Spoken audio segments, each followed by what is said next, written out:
Esse é o Review Quadriláteros. Um dos efeitos que a gente tem quando a gente para de acompanhar os quadrinhos mensais é que a gente não sabe exatamente em que pé estão as histórias. A gente vê uma coisa ou outra se falando, o Batman vai casar com a Mulher Gato, não vai casar com a Mulher Gato, ele desiste de ser Batman pela milionésima vez, e quem é que vai ser o próximo Homem-Morcego de Gotham? Algumas coisas mais ou menos seguindo essa temática, mas a gente fica um pouco afastado daquilo que está acontecendo com o personagem no dia a dia. E é interessante para mim, pelo menos que estou um pouco afastado das leituras mensais, quando tem uma edição que na verdade ela não necessita de um acompanhamento cronológico, um acompanhamento do que está acontecendo com o personagem para que ela seja absorvida e que ela seja divertida. Para falar a verdade, é algo que eu valorizo muito ultimamente, são exatamente aquelas histórias que não necessitam da cronologia para que possam se espalhar. É por isso que eu acabei adquirindo essa edição aqui, Batman, Boa Noite, Bom Cavaleiro. Ela é escrita e desenhada pelo Darick Robertson. Extremamente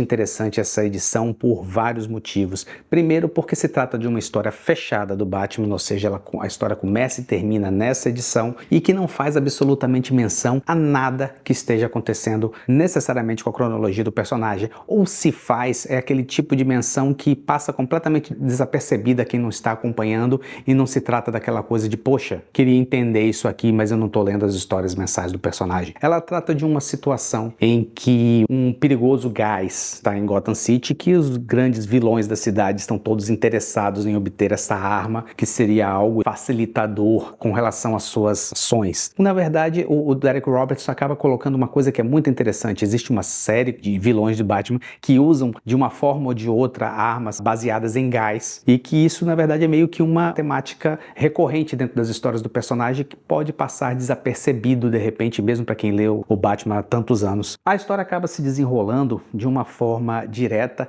Elas são os 3 primeiros números da nova versão da Legends of Dark Knight de 2021.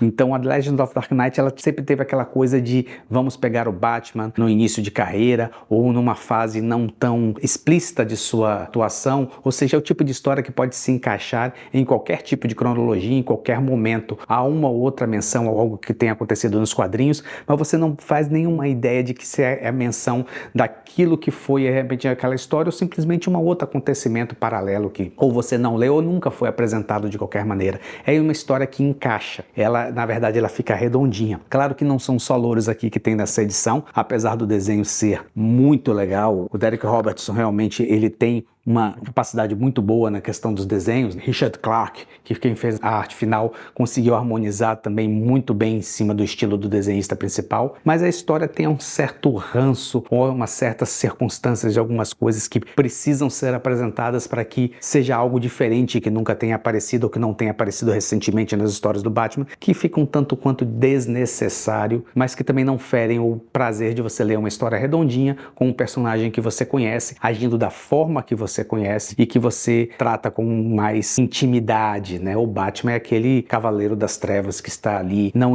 necessariamente atrás de vingança ou atrás de uma situação específica. Ele é o cara que simplesmente quer impedir que outras pessoas passem pelo que ele passou e busca algo que ele sabe que não vai ser possível, mas que ele sabe que ele vai ter que tentar. E é exatamente isso que essa história trata, é exatamente isso que essa edição acaba sendo tão feliz em demonstrar. Eu fiquei até assim surpreso de uma forma positiva com essa história dessa edição e acabei realmente gostando muito. Esse é o Review Quadriláteros. Se você gostou, dê seu like, nos acompanhe. Até a próxima.